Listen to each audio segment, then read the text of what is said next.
Nako po, Congressman Kiko Barsaga, pagkatapos po na mabigyan ng 60-day suspension ng Kongreso ng mga buhaya doon na talagang pinagtulungan nila, eto na, ang pinakamalupit na resback. Meron siyang revelasyon na malupit na ikakataranta ng Malacanang at ni BBM. Eto na po, sabay-sabay po tayong manood. Magugulat kayo, mga kababayan. Ito na ang ganti ng api. Sabay-sabay po nating panoorin. There's plenty of lewd content. Pero ibang congressman nga nahuhuling may kabit pero hindi sila na ethics complaint eh.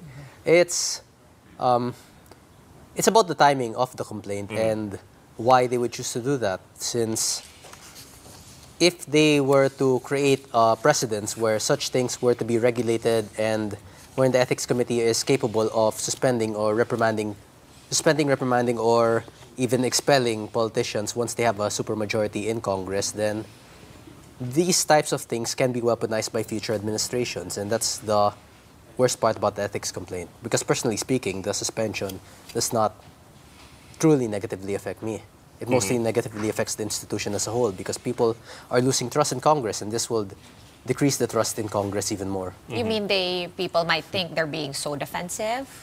Well, they are being so defensive because I'm the one who is planning to file an impeachment case on Marcos, and coincidentally, I'm also the one who happens to be suspended. Oh, we just had you last week. You didn't say that yet. When did this idea? No, I revealed it already. I posted it twice on social media. Okay. Once in October and once in November. So we're still gathering evidence, not just regarding Marcos's involvement in the flood control, but also his, Senator Amy Marcos's revelation that he is a drug addict, which is detrimental to our country as a whole if we have a drug addict as a president. So this impeachment complaint you plan to file, when do you plan to file it? And can you file?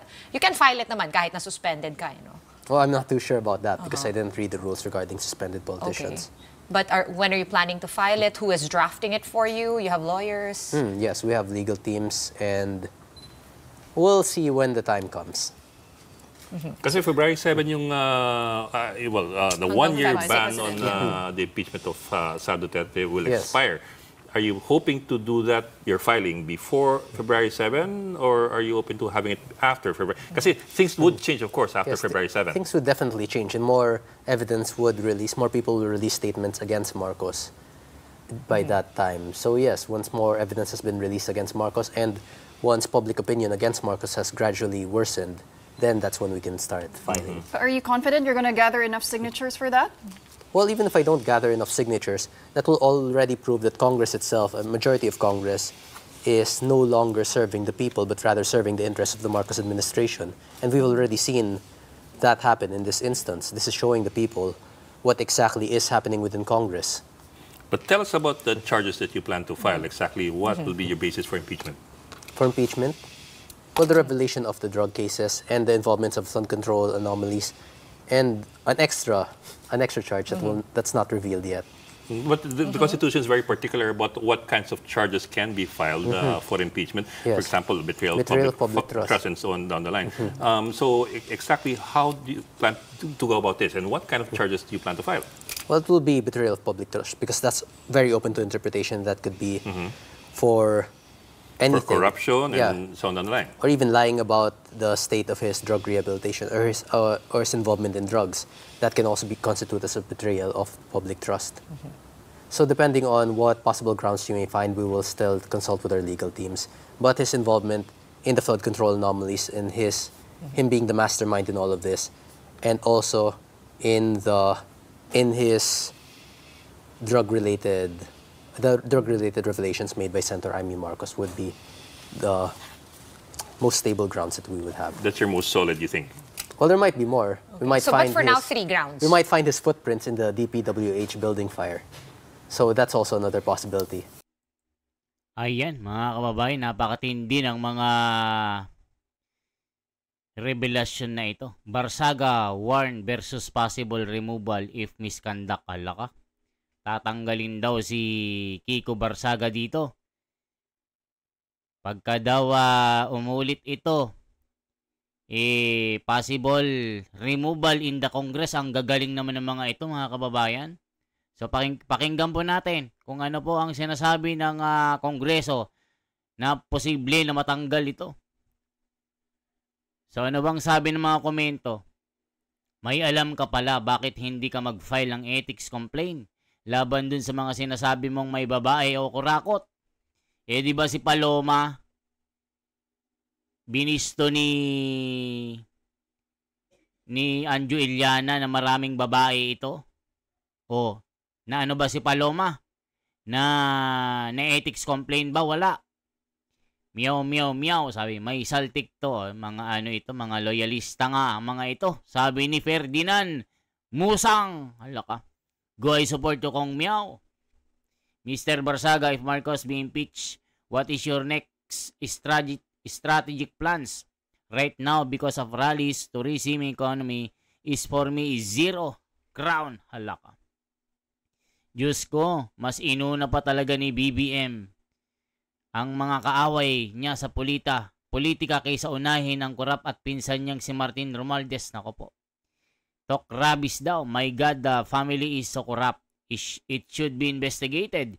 Nepo baby ang si Miao, super corrupt. The people don't him. We are waiting for this. File mo na agad. Nako po mga kababayan ko. So itong sinasabi ng mga kalaban. Barsaga warn versus possible removal if misconduct. Ito po.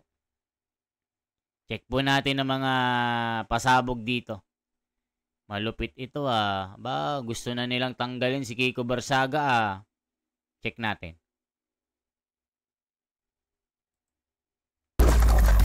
Malupit. Mas ano pala ngayon mga kababayan, pagka ikaw ay tahimik, goods ka talaga. Pag ikaw naman ay masyadong maboka at lantaran mo silang sinusuplak, ay kalaban ka nila. Bads ka sa amin. Alam na this, ano? Mga kababayan, alam na this. Alam na daw, sabi ni Meow Meow ng Cavite.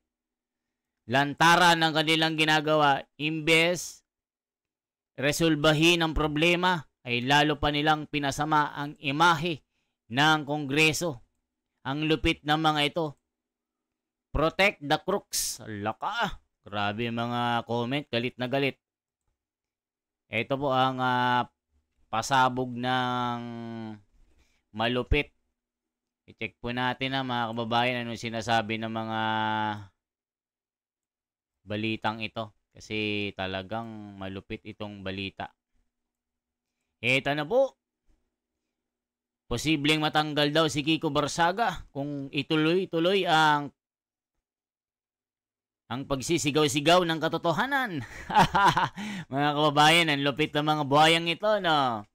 Gusto talaga nilang patahimin. Tignan yung si Marcoleta nung nasa Kongreso. Pinagkaisahan nila, mga kababayan. Gaya din ni Congressman Kiko Barsaga. Ganyan din ang ginawa kay Sara Duterte.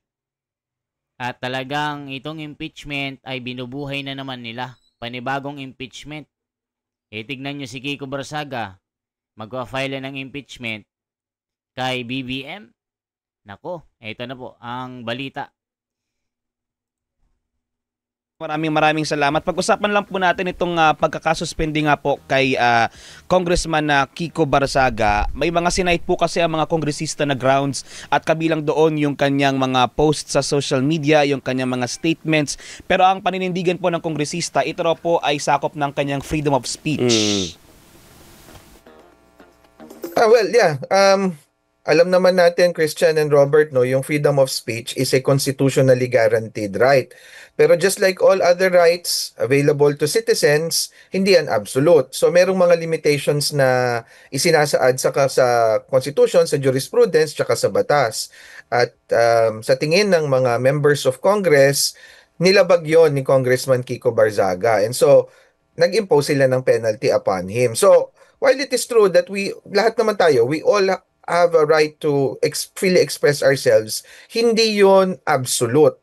In other words, kung halimbawa, akusahan ko kayong dalawa na wala naman akong basihan na mga kriminal kayo, I can be liable for that as well. Pero paano nga po ba dapat ang asal ng isang mambabatas, ng isang kongresista? Pinag-uusapan po namin ni partner kanina kasi bago naman po maging kongresista si Congressman Barzaga, medyo kilala na rin siya sa kanilang lugar at gawa na rin ng ingay yung pangalan niya sa social media. How do you strike a balance kung ikaw ay isang kilalang personality pero at the same time, isa ka na ring opisyal ng gobyerno? At nare-respeto dapat. You know, para sa akin talaga, it all boils down to simple issues of GMRC. Hindi naman yan kailangan aralin eh. I don't think it would come to a point when the members of Congress would already discipline him. Kung ang usapin lang talaga dito ay pagtutol sa mga polisiya ng gobyerno, sabihin na natin pagtulig sa mga officials of government, no? Even if, for example, si Congressman Kiko Barzaga would launch his criticisms of the president or whoever government official, valid naman yun eh. Kaya lang yung paraan na ginagawa natin o ginawa niya in his case ay hindi naging katanggap-tanggap dun sa mga kasamahan niya. And we also have to remember, balikan natin yung complaint laban kay Kasi nga, sabi ni Paulo Duterte, anak po ni Senador Marcoleta, anong mas okay? Magmiyaw o magnakaw? Sabi naman nasa congressman, nasa kongreso, magnakaw na lang. O, kita nyo mga kababayan.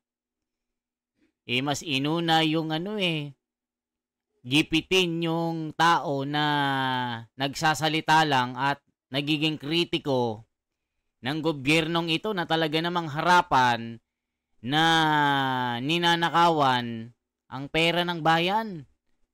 Isipin nyo, trilyones, tapos congressman ng mga sangkot dito, almost lahat, mga contractor na mga sila pong ng monopoly sila. Sila din ang kumukuha ng proyekto ng gobyerno. Isipin mo, congressman ka, isa kang contractor. Si Kiko Barzaga, maboka. Ito yung anak ni Bonifacio na apo. Hanggang sa apo ng tuhod. Talagang matapang ito. Ito yung congressman na mananalo sa pagkasenador. Ay nako, sabi nga nila kay Kiko, ituloy mo yan, meron kang mararating. Ayaan mo yung mga bumoto sa'yo ng suspension na 249. Yan yung mga walang paninindigan. Yan yung mga buhaya na nasasapalan ang muka. Nakita niya naman mga kababayan imbes ng usigin nila yung magnanakaw, ito pa yung kritiko pa ang nauna. Di ba ganyan din ang nangyari kay Kristo noong unang siglo. Ganyan ang ginawa ng mga Romano, pinako sa krus dahil nakikita nila si Kristo nagpapakalat ng mabuting asal. Kasi pag gumagawa ka ng mabuti, talagang maaano ka talaga. Pag ayaw ka, pagkakaisahan ka. Di ba mga kababayan? Ganyan ang nangyari kay Kiko Barzaga ngayon. O anong nangyari? Pinagkaisahan, binoto ng 249 na nagno. Nagno ba? Nag-yes sa suspension ni 5 lang po yung congressman Si Lebiste, Paulo Duterte, si Fernando, yung isa pa. Mga kababayan, bali 5 po sila na nagno at pinagtanggol itong si Kiko Barzaga. Di ba? Walang iya yung mga congressman na ito. Sabi ni Wana, one for all. Di ba? Tindi na mga ito. Congressman Kiko. Opo. As far as I know, marami doon walang kinalaman sa trabaho niya bilang isang kongresista na nagtataguyod ng polisiya o ng interest ng taong bayan. Kasi medyo seryoso yung mga allegations laban sa kanya and it has nothing to do with his role as a legislator. Din, ito pong naging suspension sa kanya ng kanyang mga kasamahan. Ano po ang nakikita natin dito na pwedeng messaging o mensahe na sa publiko. Pwede bang nasabihin ng publiko, hindi, pinag-iinitan nyo lang siya dahil anti-Marcos siya, kaya sinuspend niyo or gusto nyo lang i-shut up yung bibig niya kasi napakadaldal na masyado laban sa administrasyon, or ang nakikita natin dito ay dapat lang at tama lang yung ginawang pagboto laban dun sa kanya ng kanyang mga kasamahan dahil nga hindi dapat ganito, hindi dapat conduct unbecoming ang isang dapat magnakaw ng magnakaw, magbulsa ng pera ng bayan. Viral na nakinabang din kayo Nakinabang ang mga congressman. Binusog yung nung mastermind. Di ba mga kababayan, binusog daw Kaya ganyan po sila katapang sa mga kritiko ng admin kasi nabusog din sila. Nakinabang din sa pera na trilyones. Halos lahat mga kababayan, yung mga congressman dyan, sangkot lahat yan. Yan po ang kumakalat na balita. Na talagang sa listahan po ni Saldico na 51 na opisyal ng gobyerno nasa listahan niya Yung mga bumoto, karamihan dyan, sangkot po sa anomalyang ito. Grabe talagang ginawa nila kay Kiko. kongresista. I think on the part of the members of the House, ano rin yan, tingin ko, it's also an exercise in self-preservation. Kasi hindi naman pwede na isa sa mga member mo openly tinutulig sa or pinapababa yung antas ng institusyong kung saan ka napapabilang sa pamamagitan ng mga kilos na hindi akma doon sa ordinaryo nating ine-expect, no? Na ano bang gusto nyong akma na mga tugma na sinasabi nyo? Ginoo, Your Honor. Hindi ba totoo na mababa na talaga ang tingin ng taong bayan sa imahe ng Kongreso?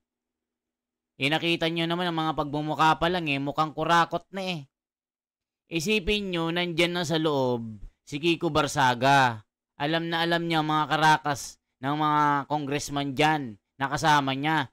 Kaya nga maboka yan kasi alam niya talaga ang pagiging buhaya ng mga yan. Unbecoming daw. Wala daw GMRC. Anong tawag mo sa mga magnanakaw, Ginoo? May GMRC. Di ba? Si Kiko Barsaga, alam niya ang karakas diyan kasi nepo babies yan. Kaya nga nagbago na yan Anak yan ng congressman. Alam niya ang mga karakas. Kaya ngayon, binubulgar ang masamang imahe ng Kongreso. Di ba? Si Saldico na nagsabi. Pinsan pala ni BBM at siya mismo. Di ba? Tatlo sila magkaka-groupmate.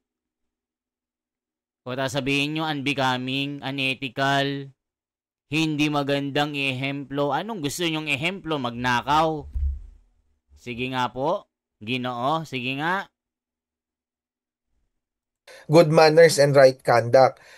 Tingin ko, siguro kung meron mang mga maniniwala na this is directed against him dahil sa pinoprosecute siya, siguro konti lang yon. Kasi hindi naman nag-iisa si Congressman Kiko sa pagiging member ng oposisyon sa Kamara.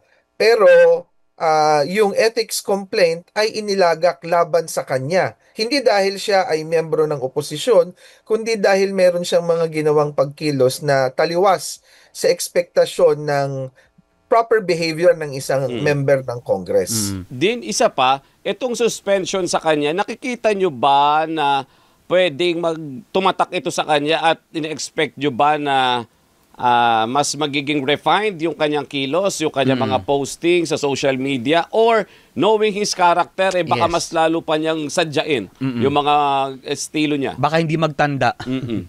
POV, you thought writing an email to your client would take 2 minutes? Gusto rin talaga ng mga media na na parang sinusulsulan nila na si Kiko Barsaga ay talagang ma-remove. Diba? Yun yung gusto nila. Kita niyo yung nagsasalita. Talagang unbecoming daw, unethical. Sa tingin nyo, unethical yon? Nagsabi lang ng totoo. Naging kritiko lang ng gobyerno. Nasaan yung freedom of expression? Nasaan yung freedom of speech ng ating republika? Ba't nila Ba't nila sinuspindi? Gusto nilang tanggalin. Dami dyan, daming babae. O, tignan niyo si Paloma. Diba? Binulgar ni Anjo yan. Si Paloma, daming babae. O, sige nga, mga kababayan ko. Lalong magwawala itong si Kiko Barsaga. Akala nyo matatakot yung si Kiko. Sabi nga niya, kahit ikatanggal ko pa I remain still. Kung ano yung aking paninindigan, ganun pa din, walang magbabago. Sabi niya, sige, file kayo ng file dyan. Ako naman, ang re-respect. Naku po, yari talaga. Wala akong masyadong personal na pag-alam sa kay Congressman Barsaga, no? Pero ang akin lang is from the institutional point of view, big deal yung disiplinahin ka ng mga colleagues mo. Kaya doon sa isang sitwasyon na merong tayong natitirang decency sa ating pagsiservisyo, dapat ito seryosohin kasi unang-una, ang requirement para ka madisiplina ng mga kasama mo under the Constitution, hindi simple majority. Opo. Ang requirement dyan, 2/3 In Correct. fact, madami sa kalahati ng mga colleagues mo ang nagsabing, you're out of line. So, that should send O yan, sabi ng mga colleagues daw ni Kiko, out of line daw. Pagkakritiko ka, out of line ka na. Kaya ang tanong kasi, magkano bang bonus? Magkano bang binigay na Noche Buena? Di ba sabi nila 500 is enough daw sa 4 na miyembro ng pamilya. 500 mga bobo. Saan kayo nakakita ng 500 pang Noche Buena? Hindi pa kakasya sa 1 kilong sibuyas yan. Mahal-mahal ng bilhin, sabihin nyo 500. Ano nga akala nyo sa mga Pilipino? Iniinsulto nyo? Ginagawa nyong patay gutom?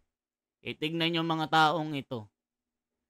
Pinagnakawan nyo na, ininsulto nyo pa, ginawa nyo pang bobo at tanga. Yan po ang sabi ni Pedro San Mateo ng Calamba na alog-alog. Grabe. Alog-alog ang mga utak ng mga ito. Sabi niya, talagang sabog na ang Pilipinas. Tindi nyo, mga tiyong. A very strong signal to Congressman Kiko na, teka muna, medyo recalibrate mo yung iyong positioning, yung iyong mga asta na naaayon sa norms of conduct ng isang member ng Congress or sabihin na natin ng isang taong namumuhay sa isang lipunan. O anong matatawag mo, Ginoo, doon sa mga buhaya? What is worse than Kiko Barsaga? O sige, sabihin nating maboka ito. Anong mas maayos, yung magnakaw o yung kumanta ka ng meow-meow? Na tumutulig isa sa sinasabi na korupsyon sa gobyerno. Anong mas worse doon? Unethical? No GMRC? Ginoo? Alam niyo naman ang mga ito, mga kababayan Magkano kaya ang binigay na pang Noche Buena sa inyo? Magkano kaya ang binonos nyo? Ginoo? Unbecoming daw Unbecoming, unethical to become a congressman. You misled the image or you damage the image of the Congress. You're unbecoming. Kaya pala na na napatawan ng 60 days suspension ng ethics complaint dahil sa mga pinost daw ni Kiko Barsaga sa mga pagiging madaldal niya. Nung matatawag mo sa mga nagnakaw ng bilyones, sige nga po. O nung matatawag mo sa mga pulboronic, sirang-sira na Tignan nyo, kapatid na nagsabi. Hindi naman ibang tao, di ka mag-anak, hindi mismong kapatid sinabi na nagpupulburon. O sasabihin nyo, paninira ulit. Di ba? Opo. Din ito pa, isa na lang, napag-usapan po namin ni Christian ito, actually sa kanya naggaling yung question. Ngayon na suspended siya, paano yung constituency na nire-represent niya? Paano yung mga kababayan niya na nire-represent niya? But I don't think naman that will be adversely affected that much, no? Kasi unang-una yung suspension sa kanya only covers a duration of 60 days and wala naman dong prohibition na makikipag-ugnayan pa din siya dun sa kanyang mga constituents. And I think medyo calibrated naman yung response ng members of the House of Representatives in this case. Remember that parte pa din nung kanilang function at saka nung kanilang authority under the Constitution ay eventually patalsikin siya as a member of Congress, but they did not do that. So they just chose perhaps a more nuanced response or medyo calibrated response para sabihin kay Congressman Kiko na teka muna, behave ka na, but there's also a warning there that kung hindi ka titigil at if you further escalate things, you'll be dealt with harsher penalties. So that should... O yan ang sinabi nila mga kababayan. If Congressman Kiko Barsaga continue to spread the critics in the government or itutuloy-tuloy niya yung pagiging kritiko, nakita niyo naman yung umpisa natin, sumabog na siya, magpa-file na siya ng impeachment complaint.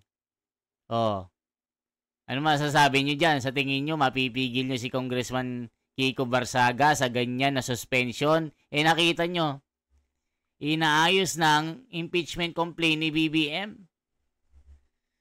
Mga kababayan, ano masasabi niya dito?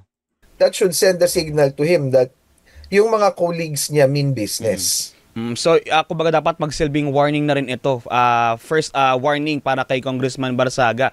Pero sa pagkakaalam po ninyo din, may ano ba ang pwede pang gawin ng mga kongresista o ng Kamara as an institution kung sakali mang sa pagbabalik ni Congressman Barsaga after ng kanyang suspension, yun nga, hindi magbago, magpatuloy pa rin yung ganyong asal na niya at pag-operate habang siya po ay nasa loob ng Kamara. May pwede pa bang ipataw? Hanggang saan ang boundary ng Kamara po para sa kanilang mga kasamahan? Well, malinaw ang Constitution natin dyan, no, Christian and Robert. Ang sabi ng Constitution is members of each chamber, either the House or the Senate, in this case the House of Representatives, have the jurisdiction to discipline their members. At it can range from maybe a censure or reprimand or suspension. In this case nga, ang pinakadulo nun, expulsion. So, yan mga kababayan, ang dulo daw nun, expulsion. Ba't napakatahimik ng Kongreso sa mga nakawan? Kasi nga, nakinabang din daw. Binusog sila ng bilyones, tinapal sa pagmumuka nila. Kaya itong si Kiko Barsaga, pinagkaisahan, ganyan ang ginawa nila kay Sara Duterte. Nag-file sila ng impeachment.